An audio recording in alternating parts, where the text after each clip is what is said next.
Falaram um dia desse, eu estava na minha igreja, no estacionamento alguém passou para pegar o carro, que eu nem conheço, porque eu voltei para Yeshua na sede, já tenho mais de 6 meses de Igreja Universal, sou batizado,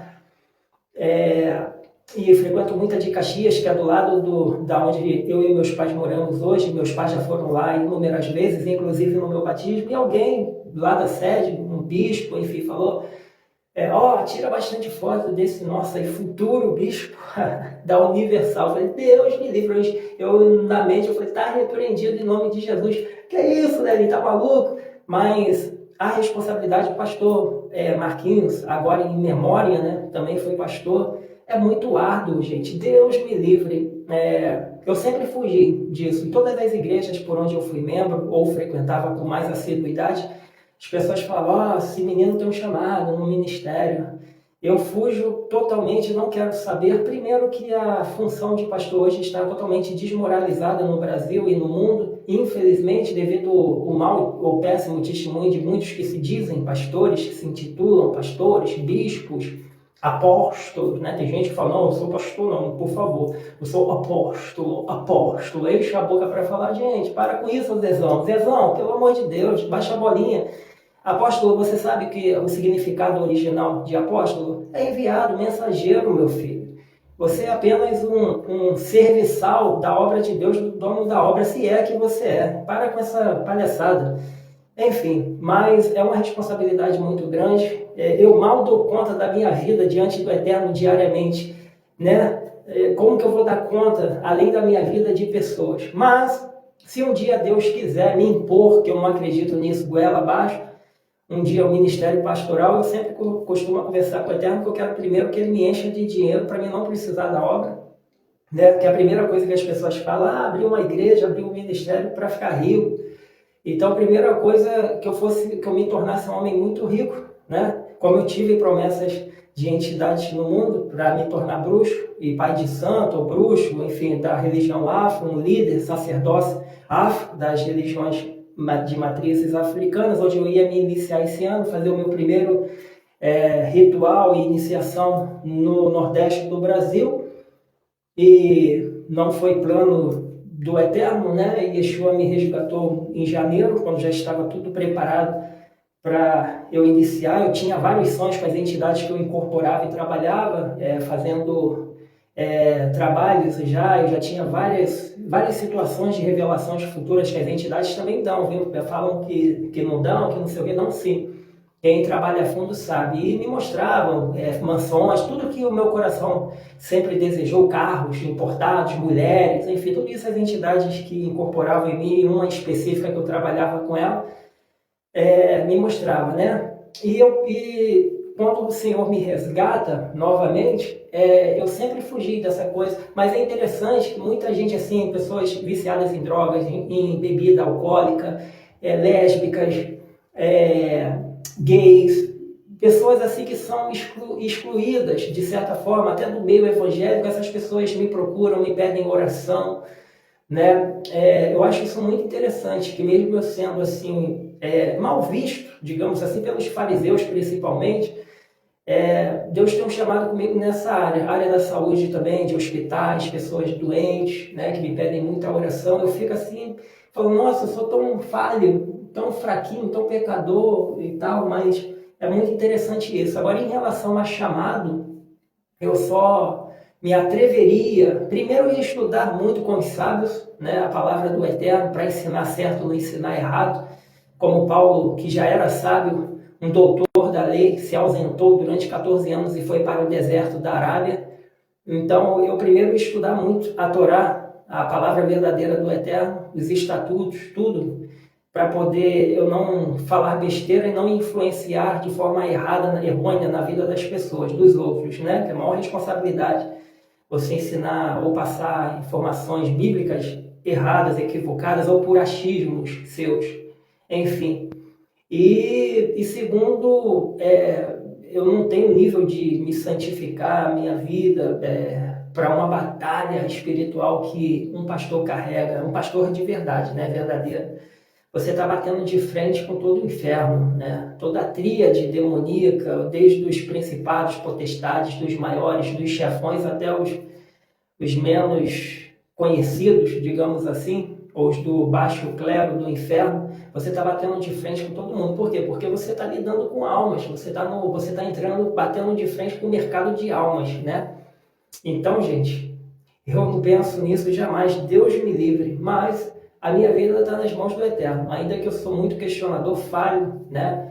Moisés, ele foi assassino, Davi, todos sabem o que aconteceu, Sansão também, grandes homens de Deus, Isaías chamado tinha lábios impuros, e por aí vai. Eu vou ficar aqui passeando pela Bíblia de Gênesis ao Novo Testamento e as pessoas têm essa ilusão, essa falsa ilusão de que os homens relatados na Bíblia, que viraram personagens, eram santos, enfim, perfeitos. Não, eles eram de carne e osso como a gente, como nós. Tinham suas imperfeições, suas personalidades, como o Pedrão, enfim. E o Pedrão ao mesmo tempo era cagão e ao mesmo tempo metido a brabão, machão, colérico, se irritava com tudo. Pareço muito com o Pedrão, minha personalidade.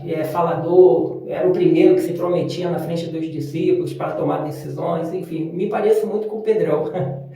Mas é isso. E Deus abençoe vocês. Mais uma vez aqui minhas condolências à família do pastor Marquinhos Menezes. Fica aqui meu respeito, minha solidariedade. Que o Espírito Santo de Deus, o Ruach HaKodesh do Eterno, possa confortar e consolar os corações da família Menezes. Dá um tempo, porque às 13 horas tem que encerrar. A minha palavra aqui é a nossa esperança. Estamos baseados em quê? O apóstolo Paulo, em 1 Coríntios capítulo 15, a partir do versículo 51, fala da nossa esperança. Ele diz uma coisa interessante: eis que vos digo um mistério, isso é, algo não revelado, algo não entendido. Eis que vos digo um mistério. Na verdade, nem todos dormiremos, mas todos seremos transformados. Ante a última trombeta, num abrir e fechar dos olhos, os mortos ressuscitarão incorruptíveis, e nós, os vivos, seremos transformados com eles. Porque convém que isto que é corruptível se revista de incorruptibilidade, e isto que é mortal se revista de imortalidade. E quando isto que é corruptível se revestir de incorruptibilidade, e isto que é mortal se revestir de mortalidade, cumprir-se-á a palavra que está escrita: tragada foi a morte na vitória. Onde está, ó morte, o teu aguilhão? Onde está, ó inferno, a tua vitória? O aguilhão da morte é o pecado, e a força do pecado é a lei. Mas o final é que é lindo. Mas graças a Deus que nos dá a vitória por nosso Senhor Jesus Cristo. Amém. Essa é a nossa esperança. O apóstolo Paulo, em Romanos 14:9, diz que foi por isso que Cristo morreu e tornou a viver, para ser Senhor, tanto de mortos quanto de vivos. E o escritor aos Hebreus, no capítulo 2, versículo 14, diz que pela sua morte aniquilasse aquele que tinha o império da morte, a saber, o diabo. Quando o homem pecou, Satanás passou a ter o domínio, o império da morte. Ninguém poderia ressuscitar para a vida eterna. Então, Jesus, pela sua morte, aniquilou aquele que tinha o império da morte. E Apocalipse 1:5 diz que ele é o primogênito dentre os mortos. Isso é, o primeiro a sair da morte para nunca mais voltar para lá. E aí o texto, para completar isso, no versículo 18 diz: eu que vivo e fui morto, mas estou vivo para todo sempre, e tenho as chaves da morte e do inferno. Essa é a nossa esperança. Marquinhos Menezes e todos os santos ressuscitarão em corpo glorificado. A minha lembrança acerca dele: um cara com muita garra, com muita energia, com muita vontade de viver e de servir a Deus. Ele fez um trabalho excepcional na nossa igreja em Niterói, e pregava sentado, porque não tinha força para ficar em pé, dirigia culto sentado, como já foi dito aqui, saía de hospital e ia para a igreja e queria dar atendimento, e sempre tinha uma coisa, uma estratégia. E eu tenho uma boa recordação da sua vida, do seu ânimo, das suas palavras, quando me ligava.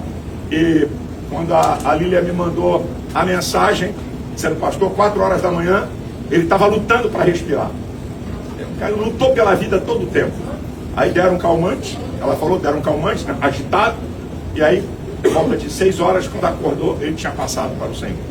Então, nós, como já foi dito aqui por outros, temos que ter a nossa vida em Cristo e com Cristo, porque Ele é a vida eterna e só Ele pode dar a vida eterna. E quem não está preparado para isso, que acerte, que conserte, que entregue a sua vida, porque a Bíblia diz, Hebreus 9:27, que o homem está ordenado a morrer uma só vez e depois segue-se o juízo. E Paulo, em Romanos 14:12, diz que cada um de nós dará conta de si mesmo a Deus. Então é aqui nessa vida que nós estamos decidindo a eternidade. Na verdade, a saudade é natural, o homem luta contra a morte, que nós não fomos feitos para morrer, isso pertence à nossa natureza, perfeitamente normal vivenciar o luto, perfeitissimamente normal, mas não viver em luto. Vivenciamos o luto, mas vamos seguir em frente. Creio, profetizo, bênçãos para você, Lilian, para você, Sofia, a igreja não desampara, isso é uma marca. É uma marca da nossa igreja.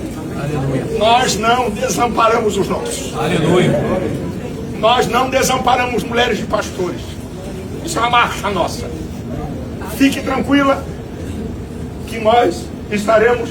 Estudo da sua filha, fique tranquila. Que nós não esquecemos o bem que as pessoas nos fazem. Aleluia. Nós somos uma igreja que temos memória, que temos história, e tenho certeza que Deus vai conduzir vocês em triunfo, em bênção, nesse momento agora de luto, que é normal para todos nós, mas tem vitória, tem bênção e tem uma caminhada e uma jornada. Eu vou deixar você, Lívia, para dar uma palavra e vamos fazer uma oração para encerrar.